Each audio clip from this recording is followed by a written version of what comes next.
Welcome back. Well, we've covered the preamble, how the Constitution was ordained and established, Articles 1, 2, and 3, the legislative, executive, and judicial powers. Article 4, federalism, the relationship among the states horizontally, and the related powers of Congress to sort of monitor states for basic compliance with foundational principles of Republican government, and the related power of Congress to regulate the territories in such a way as to eventually make them into proper Republican states that will be admitted as new states on equal footing with the old. We've talked about Article 5, the provision of the Constitution setting forth how it's to be amended. And you might say, okay, well, what's left? We've kind of covered everything. Not quite. Articles 6 and 7, both of which are quite short, remain to be discussed. Article 6 is going to be an elaboration of the supremacy of the Constitution, its status as supreme law of the land. And Article 7 is going to give us a little more specificity about how this ordainment and establishment process is actually going to work. What do you mean, we, the people of the United States, do ordain and establish this Constitution? You know, who's the people? How do we cash that out concretely? You know, how united are the states going to be coming into this thing? How's all that going to work? So first, Article 6. Article 6 is a provision of the Constitution conventionally referred to just as a shorthand, the supremacy clause of the Constitution. It establishes that the Constitution is the supreme law of the land, notwithstanding anything in any state constitution or state law.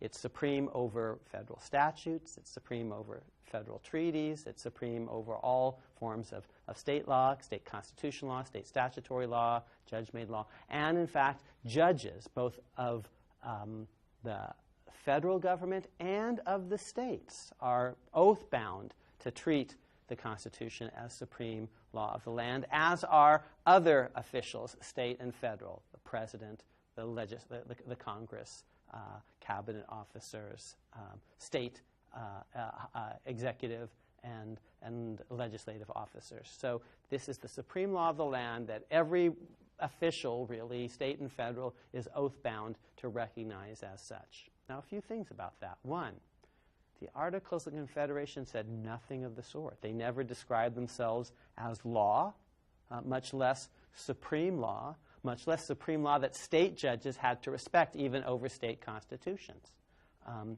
And, in fact, the Articles didn't even say that anything the things that Congress did were laws, didn't describe the old Congress as a legislature. Did use the words law and legislature, but only referring to state laws and state legislatures. And so state courts under the Articles of Confederation really treated the Articles as basically no more than a treaty. And the rule of treaties was that they could be superseded by later statutes. And so state courts sometimes basically allowed state statutes to that were passed after the Articles to, in effect, deviate from the Articles. But the Constitution says none of that anymore. The Constitution is supreme law, and it's supreme over all forms of state law, and state judges, among others, are oath-bound to treat it as such. And the point here is not just that the Constitution says this. You know, anyone can just say it. But today in America, everyone respects that. People actually don't go around saying, well, an ordinary statute can repeal the Constitution, or judges can make stuff up openly. Judges can openly proclaim that the real supreme law is what they say rather than what the Constitution says. You might think judges have misconstrued the Constitution, but they all purport to be applying the written Constitution, as do state officials, and so sociologically as well as formally, the Constitution really is the supreme law of our land that people take oaths to and as a general proposition take quite seriously, both ordinary citizens and government officials.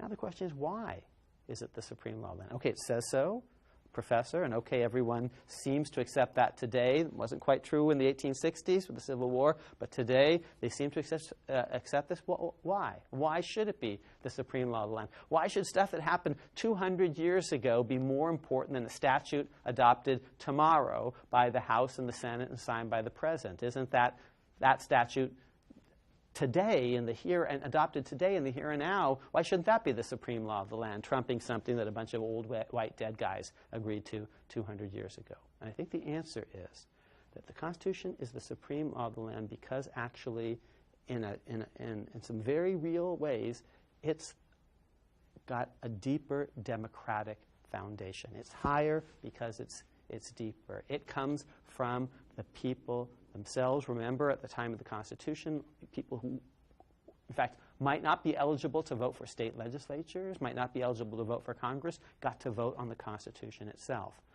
in a process that involved a whole year of ordinary people talking to each other about how they and their posterity would be governed, the sort that doesn't happen when ordinary laws are being passed, the latest tariff bill or tweak of the antitrust laws or budget or what have you. So the Constitution is the supreme law of the land because it comes from the people. It's higher law because it has a more democratic foundation. And amendments trump ordinary statutes because it was much harder to adopt them. A much broader democratic consensus. That's Article 5. 2/3 of the House have to agree on a constitutional amendment. 2/3 of the Senate. And then 3/4 of the states. So if it's hard to get an amendment adopted, 2/3, 2/3, 3/4, it should be equally hard to repeal that. It should take another 2/3, 2/3, 3/4 to undo what that special 2/3, 2/3, 3/4 have done. So amendments should trump ordinary statutes because an ordinary statute just needs half of the House, half of the Senate, and the President, and the states don't even weigh in. So an ordinary statute doesn't have the same democratic pedigree as the Constitution itself or its amendments. Now, once you understand that basically the Supremacy Clause has kind of a democratic gradient to it, you can see why the Constitution and trumps a statute. So only statutes, congressional statutes passed in pursuance of, consistent with the Constitution, are the supreme law. You can understand why it should trump an ordinary treaty. A treaty shouldn't be able to change the Constitution. 2/3 of the Senate, with the President on their side, shouldn't be able to modify what 2/3 of the House, 2/3 of the Senate, and 3/4 of the states have agreed to. So the Constitution should trump a statute, should trump a treaty, should trump state constitutions, because that's only involving one state rather than we the people of the United States as a whole, should trump a state statute a fortiori. That's a Latin phrase meaning even more strongly. If the U.S. Constitution says it's the supreme law of the land, notwithstanding anything to the contrary in a state constitution, well, it also goes on to say, notwithstanding anything to the contrary in a state statute for the same basic reasons, a fortiori. A state statute is lower than a state constitution. So when some people sometimes ask me, well, didn't the secessionists have a leg to stand on in the 1860s? Where's the Constitution prohibit secession? I say, what part of the Supremacy Clause do you not understand? I have kids, sometimes I look at them and I say, what part of no did you not understand here? So the Supremacy Clause says the Constitution is the supreme law of the land, notwithstanding anything that a state does. So once you're in, you're in. And the Supremacy Clause makes that clear.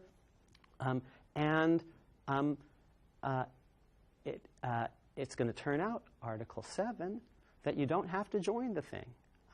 That Article 7 is going to explain that if you don't vote for the Constitution, you're in New York, you're not bound by it in New York. Or if you don't vote for the Constitution, if Rhode Island doesn't say yes, Rhode Island's not going to be bound by it. But once Rhode Island says yes, once you're in, you're in. And we'll talk a little bit more about that when we get to Article 7.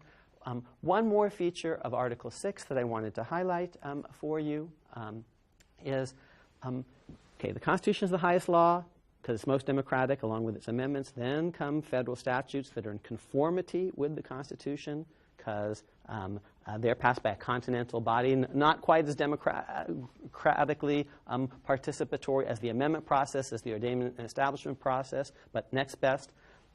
Later on are the Supremacy Clauses. State constitutions and state statutes are later. But it also talks about federal treaties. And treaties are below the Constitution, and they're above state constitutions because treaties involve all of the United States. But what's the relationship between federal treaties and federal statutes? Now, courts have basically said treaties and statutes are both below the U.S. Constitution and above state constitutions and state law, but they're on the same level. So basically, the courts have said the last in time rule applies. If you've got two statutes and they conflict, which statute do you go with? The more recent one, because they're on the same level. And if they're on the same level, you go with the more recent one. But if something's on a higher level, it trumps even if it's older. The Constitution, even if we're talking about a 14th Amendment adopted 150 years ago, it trumps a statute tomorrow that's inconsistent with it because it's on a higher level. But as between one constitutional amendment and another constitutional amendment, it's the later amendment that governs. So we repeal prohibition. As between two statutes, because they're on the same level, it's the later statute that trumps. As between two treaties, it's the later treaty that prevails. And so the argument courts have adopted is, well, treaties and statutes are pretty much on the same level. So statutes can repeal treaties, and treaties can repeal statutes, whichever is more recent. But I think if you look carefully at the Constitution, it says the Constitution, statutes, and treaties in that order. Statutes are higher than treaties, and they're higher than treaties. They're mentioned first because they're more democratically accountable, because you have the House of Representatives involved. And so although this is not what courts have said, it closely tracks what courts in general have in fact done, which is understand that there are certain things that actually treaties can't do. Here are some things that you shouldn't be allowed to do by a mere treaty. Shouldn't be allowed to raise an army by a mere treaty. Only the House of Representatives needs to be, I think, involved in that. And that's why the army lapses every 2 years, and that's tied to elections for the House of Representatives every 2 years. An ordinary treaty shouldn't be allowed to create a new federal crime. Only Congress should be allowed, the House of Representatives, to create a new crime, or to raise an internal tax, or to declare a war. There are certain things structurally that you need the House of Representatives to be involved in, and I think the same is true if you're going to repeal a statute that was adopted with the House of Representatives' participation. You shouldn't be allowed to do that by a mere treaty. A treaty can say, we promise we will repeal some pre-existing statute, but then Congress needs to repeal that statute and the House of Representatives needs to get involved. In technical law talk, certain sorts of treaties cannot be self-executing. They require subsequent congressional legislation. So, for example, when Thomas Jefferson tells Napoleon, we're going to buy Louisiana from you, and the Senate says, yes, we are, great, but who's going to pay for that? You need the House of Representatives to be involved in a bill that spends a dime, or raises an internal tax, or creates a new federal crime, or raises an army, or declares a war. And I think symmetrically, by sort of similar structural logic, the House of Representatives needs to be involved if a statute is to be, a federal statute is to be repealed. So treaties should trump state statutes and state constitutions, because treaties represent the United States, but treaties aren't really at the same level as statutes. So I say the Constitution, laws, and treaties in that order for democratic reasons. And by the way, that's the order in the Supremacy Clause itself, if you look at it carefully. Okay, so the supreme law of the land, and it's the law of the land, the entirety of the United States, including its territories, including any state. Once a state is in, it's part of the land. If you don't like it, you're always free to leave, but you don't get to take the land with you, the water with you. All Americans basically fought to defend Charleston Harbor in the War of 1812, and so the people in Charleston don't unilaterally ever get to turn those guns around and point them into the bellies of their fellow Americans. All Americans fought for New Orleans in the War of 1812, kind of the Revolutionary War Parts 2. Since the entire continent basically helps defend that for good geostrategic and national security reasons, the people in New Orleans shouldn't be allowed just unilaterally to turn those guns the other way. Andy Jackson understood that. He stared down those South Carolinians when he was president. He was born in South Carolina, but he stared them down. He understands the importance of New Orleans. He's the victor of the Battle of New Orleans. And so for very sound geostrategic reasons, the Constitution says this is the supreme law of the land, notwithstanding anything in any state constitution, any state law. A state on its own can't take itself out of the Union. The Supremacy Clause is pretty emphatic about that. So listen up, Rick Perry. And as we've talked about in our first lectures, people adopting the Constitution in the preamble federalism, the relationship among the states horizontally, and the related powers of Congress to sort of monitor states for basic compliance with foundational principles of Republican government, and the related power of Congress to regulate the territories in such a way as to eventually make, both of which are quite short, remain to be discussed. Article 6 is going to be an elaboration of the supremacy of the Constitution, its status as supreme law of the land. And Article 7 is going to give us a little more specificity about how this ordainment and establishment process is actually going to work. What do you mean, we the people?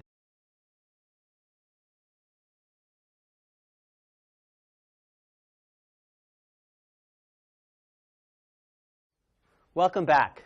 Well, we've covered the preamble, how the Constitution was ordained and established. Articles 1, 2, and 3, the legislative, executive, and judicial powers. Article 4, the United States do ordain and establish this Constitution.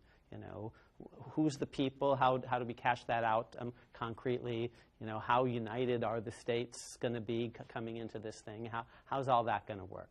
So first, Article 6. Article 6 is a provision of the Constitution conventionally into proper Republican states that will be admitted as new states on equal footing with the old. We've talked about Article 5, the provision of the Constitution setting forth how it's to be amended. And you might say, okay, well, what's left? We've kind of covered everything. Not quite. Articles 6 and 7